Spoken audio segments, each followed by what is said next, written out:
નમસ્કાર મિત્રો, હું સુરેશ પરમાર. આજનો વિડીયો લેક્ચર જે છે એ યુપીએસસીની પ્રિલિમ એક્ઝામમાં સીસેટ પેપર 2 એની ડિસ્કસ કરવાની છે. આપ સૌ જાણતા હશો કે યુપીએસસી સિવિલ સર્વિસની એક્ઝામ અને એમાં પણ પ્રિલિમરી ટેસ્ટ અથવા પ્રિલિમ એક્ઝામ જે છે એમાં બે પેપર હોય છે. એક પેપર જીએસ પેપર 1 હોય છે, બીજું પેપર જે છે એ જીએસ પેપર 2 આપણે એને સીસેટ પેપર 2 કહીએ છીએ. તો એ સીસેટ પેપર 2 એનો સિલેબસ કેવો છે, એમાં સ્ટ્રેટેજી કેવી અપનાવવી જોઈએ જેથી કરીને આપણે મેઇન્સ માટે ક્વોલિફાય થઈ શકીએ, તો એ અંગેનો વિડીયો લેક્ચર છે. હવે સીસેટ પેપર યુપીએસસીએ કેમ ઇન્ટ્રોડ્યુસ કર્યું સિવિલ સર્વિસની એક્ઝામમાં, તો રીઝન એ જ છે કે જે પણ ઉમેદવારો યુપીએસસીની પરીક્ષા આપે છે સિવિલ સર્વિસની એક્ઝામ, એમની અંદર ક્રિટિકલ એનાલિટિકલ સ્કિલ કેવી છે, એબિલિટી કેવી છે, કેમ કે ડિસિઝન મેકિંગની પોસ્ટ માટે કામ કરવાનું હોય છે, એટલા માટે એ બધી જે સ્કિલ છે, ટ્રેડ્સ છે, તો એ ચેક કરવા માટે યુપીએસસીએ આ સીસેટનું પેપર ઇન્ટ્રોડ્યુસ કરેલું છે. ટૂંકમાં એડમિનિસ્ટ્રેટિવ સ્કિલ પારખવા માટે યુપીએસસીએ આ સીસેટ પેપર 2 ઇન્ટ્રોડ્યુસ કરેલું છે. હવે આનું ઇમ્પોર્ટન્સ ઘણું બધું છે, એ તમે ખાસ ધ્યાન રાખજો. મોટાભાગના કેન્ડિડેટ જે છે એ સીસેટ પેપર 2 એને હળવાશથી લેતા હોય છે, પરંતુ છેલ્લા 3 વર્ષનો જે ટ્રેન્ડ છે તો એ મુજબ કહીએ તો હવે આને હળવાશથી લેવાની જરૂર છે નહીં. રીઝન એ છે કે પહેલાં માત્ર આપણે આને ક્વોલિફાઈંગ સમજતા હતા, અને છે પણ ખરું, પણ હવે યુપીએસસીએ આને એક અપર લેવલમાં પહોંચાડ્યું છે. મતલબ કે નોન સિરિયસ કેન્ડિડેટને એલિમિનેટ કરવા માટે સેટ કર્યું હોય એવું લાગે છે. એટલે આનું ઇમ્પોર્ટન્સ ઘણું બધું છે. અને બીજું, ભલે ક્વોલિફાઈંગ નેચરનું પેપર હોય, જો 33% માર્ક્સ ના આવ્યા તો જીએસ પેપર 1 જે છે એના માર્ક્સ પણ કાઉન્ટ નહીં થાય, મતલબ કે આખો એટેમ્પ ફેલ જશે.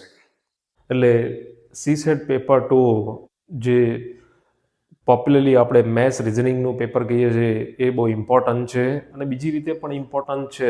યુપીએસસી સિવાય ઘણી બધી exam, for example RBI grade B officer લેવલની એક્ઝામ છે, એમાં પણ યુઝફુલ થઈ શકે એમ છે.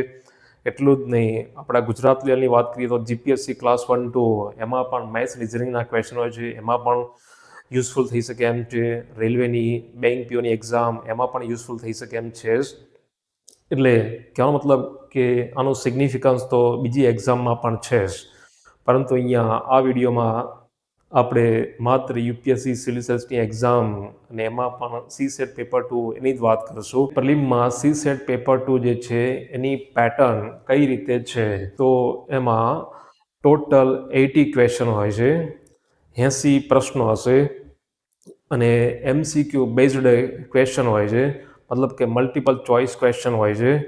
અને એમાં દરેક ક્વેશ્ચનના 2.5 માર્ક, એટલે ટોટલ ગણીએ તો 80 ગુણ્યા 2.5 એટલે કે 200 માર્ક્સનું પેપર હોય છે. જીએસનું પેપર પણ 200 માર્કનું હોય છે, સીસેટ પેપર 2 એ પણ 200 માર્કનું હોય છે. પણ થોડો ડિફરન્સ એ છે કે જીએસ પેપર 1 જે છે એના માર્ક્સ મેઇન્સમાં ક્વોલિફાય થવા માટે એ ગણાશે, જ્યારે સીસેટ પેપર 2 એ માત્ર ક્વોલિફાઈંગ નેચરનું છે.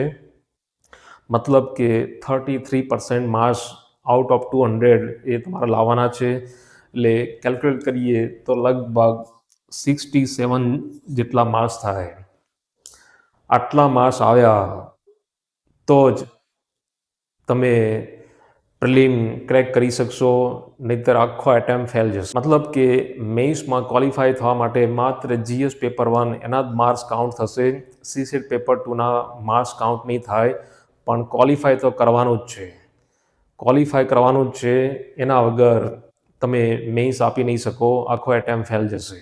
એટલે સિરિયસલી આના પર ધ્યાન આપવાની જરૂર છે. છેલ્લા 3 વર્ષનો ટ્રેન્ડ જોઈએ તો આ જે સીસેટ પેપર 2 જે છે એ હવે સિમ્પલ નહીં રહ્યું. મતલબ ભલે યુપીએસસીએ અહીંયા સ્ટાન્ડર્ડ 10th લેવલનું ગણ્યું હોય, પણ એ લેવલ ઉચકાયું છે. મતલબ કે મોડરેટથી લઈને ડિફિકલ્ટ લેવલ, ટફ લેવલ થઈ રહ્યું છે લાસ્ટ 3 યર્સમાં, બરાબર. એટલે ખાસ કરીને તમે આને ધ્યાનમાં રાખજો. બરાબર. એનો મતલબ એમ પણ નથી કે કેટ લેવલના ક્વેશ્ચન પૂછાય છે મેથ્સ રિઝનિંગમાં, એવું કંઈ છે નહીં. આનું લેવલ જે છે એ કેટથી નીચેનું છે. હા, રિઝનિંગનું જે લેવલ છે એ થોડું વધારે ટફ બની છે. પણ કહેવાનો મતલબ એ છે કે કેટની એક્ઝામમાં જે મેથ્સ રિઝનિંગ છે એના કરતાં થોડું ઓછું છે. એસએસસી સીજીએલની એક્ઝામમાં જે પ્રશ્નો પૂછાય છે એનાથી થોડું ઓછું છે. બેંક પીઓ એનાથી પણ થોડું ઓછું છે. છતાં પણ સાવ સિમ્પલ ક્વેશ્ચન એવું રહ્યું નથી. બરાબર. ટૂંકમાં આ રીતે એની પેટર્ન છે, એનું નેચર છે. હવે સિલેબસની વાત કરીએ તો એ તો તમે જાણતા હશો સિલેબસ, અને સિલેબસની કોપી તમારા ટેબલ ઉપર હોવી જ જોઈએ. હવે સિલેબસની વાત કરીએ તો આ બધા જે ટોપિક છે, આ ટોપિકને શોર્ટ આઉટ કરી દઈએ તો 3 મેઇન કેટેગરીમાં CSET પેપર 2 એનો સિલેબસ વહેંચી શકાય એમ છે. મતલબ મેથ્સ, રિઝનિંગ અને રીડિંગ કોમ્પ્રિહેન્શન. આ થોડી ડિટેલમાં વાત છે. કોમ્પ્રિહેન્શન મતલબ કે આરસી ઇંગ્લિશ પેસેજીસ આપ્યા હશે, એમાં તમારે એનું એનાલિસિસ કરવાનું છે. જે પણ ઇન્ફોર્મેશન આપી છે એનું એનાલિસિસ કરવાનું છે. ક્રિટિકલ એબિલિટી અહીંયા બતાવવાની છે. પેસેજીસની વાત કરીએ તો શોર્ટ પેસેજીસ પણ હોય છે અને લોંગ પેસેજીસ પણ હોય છે. બંને પ્રકારના પેસેજ હોય છે. એ યુપીએસસી ઉપર છે. એટલે રીડિંગ કોમ્પ્રિહેન્શન, ઇન્ટરપર્સનલ સ્કિલ, એમાં કમ્યુનિકેશન સ્કિલ પણ આવી જાય છે. કેમ કે એક સિવિલ સર્વન્ટમાં કમ્યુનિકેશન સ્કિલ, ઇન્ટરપર્સનલ સ્કિલ હોવી જ જોઈએ, અને એ ચેક કરવા માટે આ ટોપિક મૂકવામાં આવ્યો છે.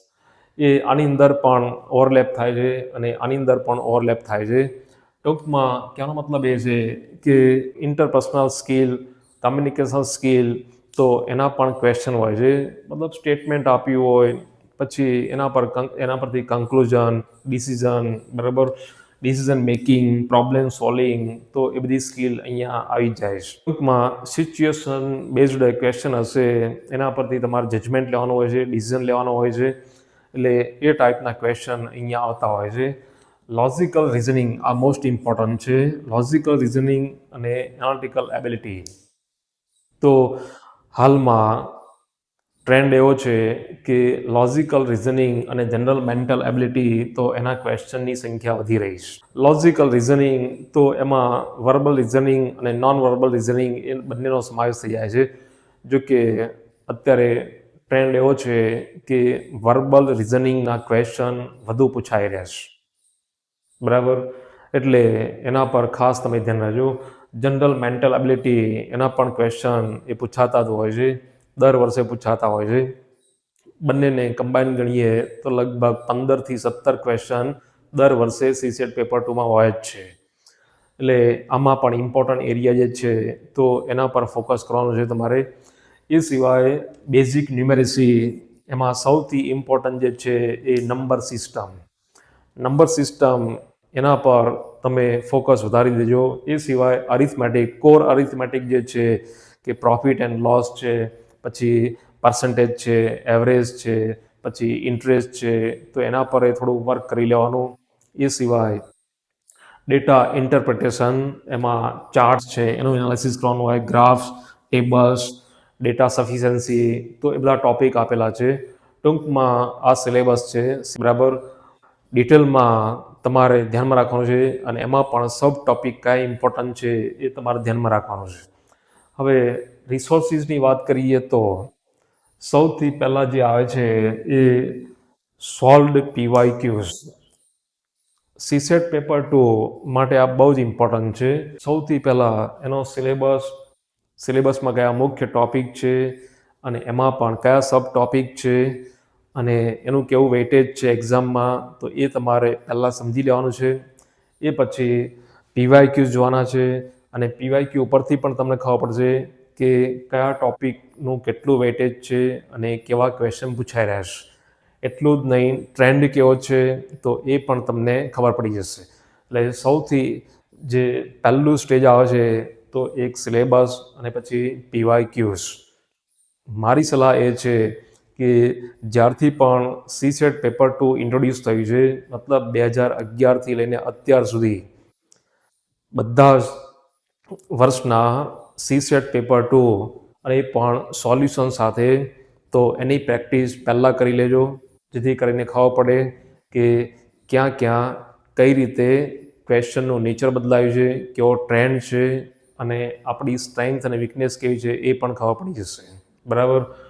હવે તૈયારી માટે ઘણા બધા ઓનલાઈન પ્લેટફોર્મ પણ છે, યુટ્યુબ ચેનલ્સ પણ છે, તો એનો પણ યુઝ કરી શકો એમ છો. એ સિવાય ખાસ કરીને રીડિંગ કોમ્પ્રિહેન્શન માટે આ મોસ્ટ ઇમ્પોર્ટન્ટ છે.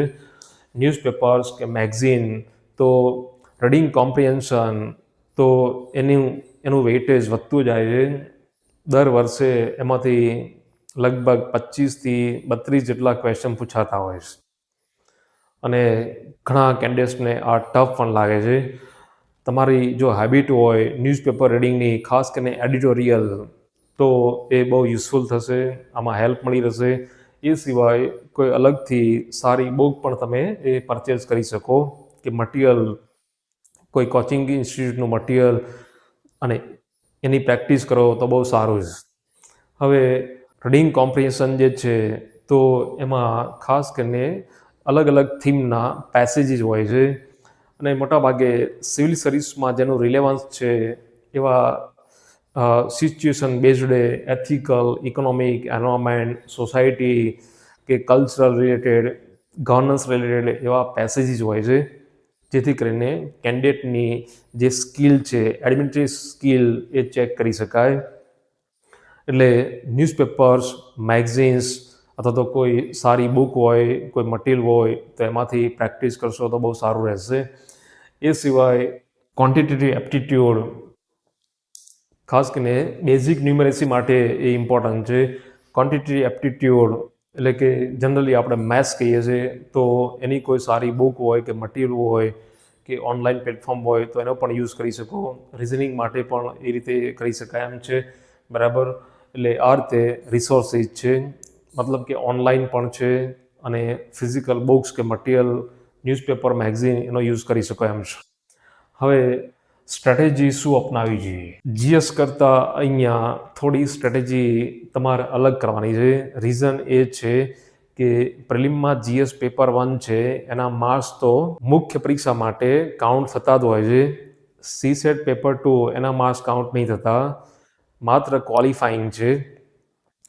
પરંતુ આમાં યોગ્ય સ્ટ્રેટેજી અપનાવવાની છે, આડેધડ મહેનત નહીં કરવાની, નહીંતર નુકસાન થઈ શકે એમ છે. સ્ટ્રેટેજી એ જ છે કે સૌથી પહેલાં, પછી તમે IITના એન્જિનિયર હોય કે BSc મેથેમેટિક્સ કર્યું હોય કે રેલવે, બેંક, PO કે પછી કોઈ પણ એક્ઝામ આપ્યું હોય, ઓવર કોન્ફિડન્ટ ના બનતા. બીજું કે એક્ઝામ હોલમાં ઘણાની ટેવ હોય છે કે આ મેથ્સનો ક્વેશ્ચન છે, ઈગો પર લઈ લે છે કે મારે સોલ્વ કરવો જ છે, પછી એમાં 5-7 મિનિટ એ વાપરી નાખે છે. આવું ના કરતા, મતલબ કે ઈગોના બાજુમાં રાખો.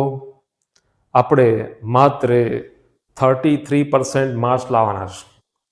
33% માર્ક્સ લાવવાના છે આઉટ ઓફ 200. બીજી રીતે કહીએ તો 67 માર્ક્સ લાવવાના છે 200માંથી. એટલે ટોટલ 80 ક્વેશ્ચન હોય છે.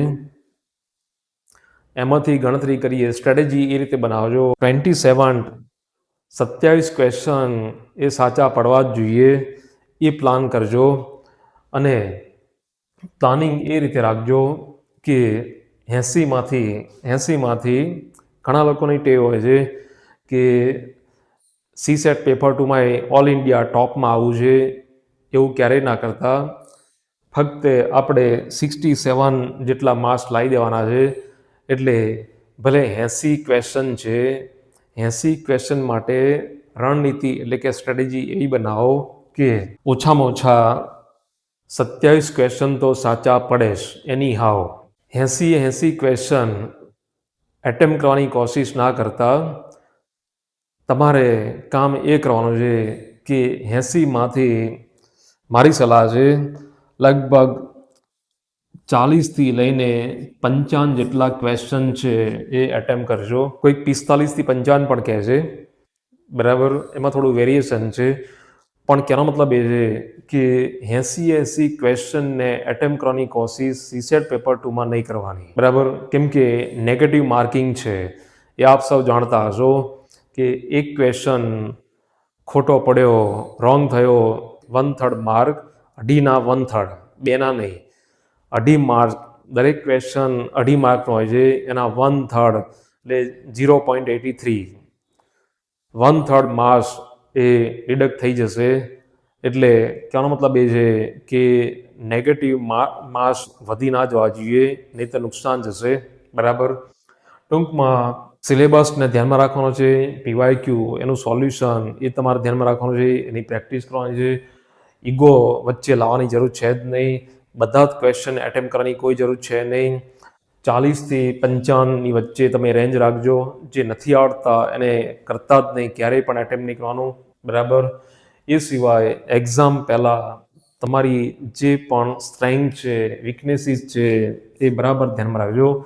આનું કારણ તમને કહી દઉં કે ઘણાને મેથ્સમાં માસ્ટરી હોય છે, ઘણાને રિઝનિંગમાં માસ્ટરી હોય છે. ખાસ કરીને ઇંગ્લિશ મીડિયમવાળા જે કેન્ડિડેટ હોય છે એમને આરસી એટલે કે રીડિંગ કોમ્પ્રિહેન્શન એમાં બહુ પ્રોબ્લેમ નહીં થતો. એટલે કહેવાનો મતલબ એ છે કે પહેલાં કયા કયા એરિયામાં તમારી સ્ટ્રેન્થ છે અને કયા કયા એરિયામાં તમારી વીકનેસ છે તો એ તમારે ધ્યાનમાં રાખવાનું છે અને એ પ્રમાણે તમારા એરિયા પસંદ કરી લેવાના છે, બરાબર? હવે પ્લાનિંગ બહુ જરૂરી છે. પ્લાનિંગ ઘણા લોકો પૂછતા હોય છે કે સીસેટ પેપર 2ની તૈયારી એ માટે કેટલો ટાઈમ ફાળવવો જોઈએ, કેટલો સમયગાળો જોઈએ. તો અહીંયા મારી સલાહ એ છે કે માની લો કે 2027માં પ્રિલિમમાં અપિયર થવાનું છે, તો જૂન 2026 જૂનથી તમારે ડેલી નહીં તો દર રવિવારે 2 કલાક તમારે સીસેટ માટે ફાળવી દેવાના છે. એ મેં અગાઉના વિડીયો લેક્ચરમાં પણ કહેલું છે જ. કહેવાનો મતલબ એ છે કે જૂનથી દર રવિવારે એવરી સન્ડે 2 કલાક સીસેટને આપી દો. આનાથી તમારી પ્રેક્ટિસ પણ થશે, મૂડ ચેન્જ પણ થશે, કંટાળો નહીં આવે અને સીસેટની તૈયારી પણ થશે, બરાબર? છેલ્લા 4 મહિના બાકી હોય ત્યારે સીસેટ પેપર 2ની તૈયારી ના કરતા, એ નુકસાન પણ કરી શકે એમ છે. એટલે કહેવાનો મતલબ એ છે કે જૂનથી વીકલી પ્રેક્ટિસ શરૂ કરી દેવાની. ડેલી લેતા હોય તો ડેલી તમે અડધો કલાક લઈ શકો એમ છો, બરાબર? અને નવેમ્બર, ડિસેમ્બર, જાન્યુઆરી આ 3 મહિના તો અગાઉના વિડીયો લેક્ચરમાં મેં કહેલું જ છે કે તમારે દર રવિવારે નવેમ્બર, ડિસેમ્બર, જાન્યુઆરી એ 3 મહિનામાં દર રવિવારે તમારે મિનિમમ 4 કલાક સીસેટ પેપર 2ને આપવાના છે, બરાબર? એટલે પ્લાનિંગ સાથે જજો. બીજું કે એક્ઝામ જ્યારે હોય, પ્રિલિમની એક્ઝામ, તો એ પહેલાં તમારા મગજમાં ફિક્સ હોવું જોઈએ કે મારા જે આ સ્ટ્રોંગ એરિયા જે છે એ આ એરિયા છે, આ વીક એરિયા છે, અને જે પણ એરિયામાં તમારી સ્ટ્રેન્થ હોય તો એમાં તમારે સ્કોર કરવાની કોશિશ કરવાની છે, બરાબર?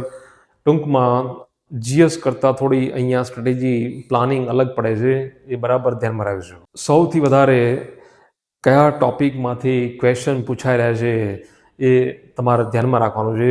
આ બહુ ઇમ્પોર્ટન્ટ છે. જો શોર્ટ આઉટ કરીએ તો આખું સીસેટ પેપર 2 જે છે તો 3 એરિયા છે. એક તો મેથ્સ છે, બીજું રિઝનિંગ છે અને ત્રીજું જે છે એ રીડિંગ કોમ્પ્રિહેન્શન છે. એની અંદર પણ કઈ રીતે છે તો એ સોફ્ટ ટોપિક કયા કયા ઇમ્પોર્ટન્ટ છે તો એ તમારે ધ્યાનમાં રાખવાનું છે. એ છેલ્લા 3-4 વર્ષના પેપર સીસેટ પેપર 2 જોશો તેના પરથી તમને આઈડિયા મળી રહેશે. એટલે કહેવાનો મતલબ એ છે કે સૌથી વધારે ઇમ્પોર્ટન્ટ એરિયા શોધી નાખો. સ્કોરિંગ પાર્ટ કયા છે એ તમારે ધ્યાનમાં રાખવાનું છે. અને જેમ કે મેથ્સની વાત કરીએ તો મેથ્સમાં નંબર સિસ્ટમ સૌથી વધારે સ્કોરિંગ્સ, એટલું જ નહીં એનું વેટેજ પણ વધારે. મેથ્સના ક્વેશ્ચનની વાત કરીએ તો છેલ્લા 3 વર્ષનો ટ્રેન્ડ જે છે તો 25થી 33ની વચ્ચે એની રેન્જ રહે જ છે. રિઝનિંગ એ પણ ખાસ કરીને લોજિકલ રિઝનિંગ એ ઇમ્પોર્ટન્ટ થઈ રહ્યું છે, તો એમાં પણ 15થી 20 જેટલા ક્વેશ્ચન એ પૂછાતા જ હોય છે. એ સિવાય રીડિંગ કોમ્પ્રિહેન્શન તો એનું વેટેજ તો હંમેશા રહ્યું જ છે. લગભગ 25થી લઈને 33-35 સુધી પણ ગયેલા છે. તો એટલા ક્વેશ્ચન પૂછાતા હોય છે. ટૂંકમાં આ 3 મેઇન એરિયા છે અને એમાં પણ સબ ટોપિક કયા કયા ઇમ્પોર્ટન્ટ છે, સ્કોરિંગ છે અને તમને એમાં સ્ટ્રેન્થ છે કે નહીં, તો એ તમે પહેલાં કરી દેજો. હવે પ્રેક્ટિસ બહુ ઇમ્પોર્ટન્ટ છે. સીસેટ વાંચવાથી ના આવડે, સીસેટની રેગ્યુલર એક હેબિટ બનાવી દેવાની, પ્રેક્ટિસ કરવાની. બરાબર, પ્રેક્ટિસ કરવી જ પડશે. એમાં મોક ટેસ્ટ પણ આવી ગયા, પીવાયક્યુઝ પણ આવી ગયા. પીવાયક્યુઝની પહેલાં પ્રેક્ટિસ કરજો અને એ પછી સેક્શનલ પ્રેક્ટિસ. એક મેથડ હોય છે, પ્રેક્ટિસની એક મેથડ હોય છે કે પહેલાં સેક્શનલ, જે પણ સેક્શનલ છે કે જેમાં લોજિકલ રિઝનિંગ છે, એમાં વર્બલ રિઝનિંગ છે, તો એ સેક્શનની પ્રેક્ટિસ કરો. ડિસ્ટન્સ, ટાઈમ, વર્ક, તો એની પ્રેક્ટિસ કરો. બરાબર, ટૂંકમાં સેક્શનલ પ્રેક્ટિસ હોય છે.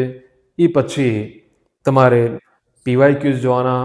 પીવાયક્યુ એમાંથી ક્વેશ્ચન ઉઠાવો, એની પ્રેક્ટિસ કરો અને એ પછી ફૂલ લેન્થ ટેસ્ટ આપો, એની પ્રેક્ટિસ કરો. બીજું કે જ્યારે પણ તમે ફૂલ લેન્થ ટેસ્ટ આપો ત્યારે ખાસ એ ધ્યાનમાં રાખજો કે વિધિન ટાઈમ બાઉન્ડમાં પ્રેક્ટિસ કરજો.